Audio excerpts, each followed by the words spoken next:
नाशिक जिल्ह्यामध्ये गेल्या 4-5 दिवसांपासून कधी मुसळधार ते कधी संततधार पाऊस पडत आहे. तो आपण पाहू शकतात की मी आता लासलगावजवळ असलेल्या एका टोमॅटोच्या शेतावर आलेलो असून या ठिकाणी जर बघितलं तर टोमॅटोची शेती जी आहे तर ती आता कुठेतरी पीक जोमदार आलेलं आहे. मात्र सततच्या पावसामुळे या ठिकाणी औषध फवारणी करावी लागत आहेत. कारण की याच्यावर रोगांचा प्रादुर्भाव होत असल्याकारणाने शेतकऱ्याला औषध मारावी लागते. आपल्यासोबत या ठिकाणी शेतकरी आहेत. मला हे सांगा की नेमकं तुम्ही किती एकरामध्ये ही टोमॅटो शेती केलेली आहेत आणि याच्यावर औषध फवारणी तुम्हाला का करावी लागते आणि आजपर्यंत किती खर्च आला आहे?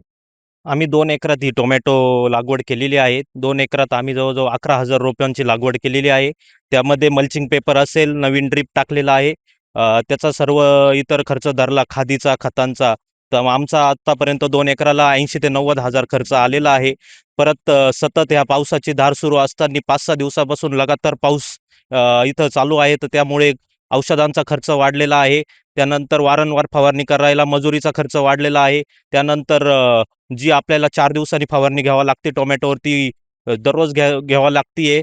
त्यामध्ये पावसामुळे रोगांचा प्रादुर्भाव पण या ठिकाणी जास्त वाढलेला आहे.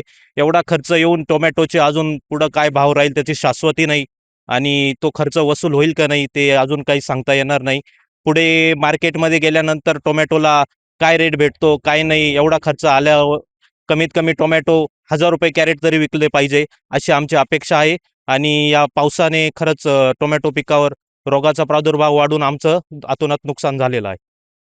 कुठेतरी पाहता या जो सततचा पाऊस पडतोय तर याच्यामुळे टोमॅटोसाठी औषधाचा फवारा खर्च करावा लागतोय आणि या अतिरिक्त खर्चामुळे कुठेतरी आता टोमॅटो उत्पादक शेतकरी हा आर्थिक अडचणी सापडलेला आहे आणि ज्यावेळेस पीक निघेल त्यावेळेस काय बाजारभाव राहील आणि खर्च वसूल होईल का नाही होईल अशी सुद्धा भीती टोमॅटो उत्पादक शेतकरी व्यक्त करत आहे.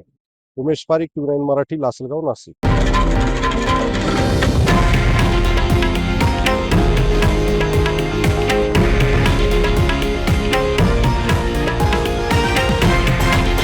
हे आहे देशातील नंबर 1 न्यूज नेटवर्क आणि आपण पाहत आहात TV9 मराठी, एकमेव.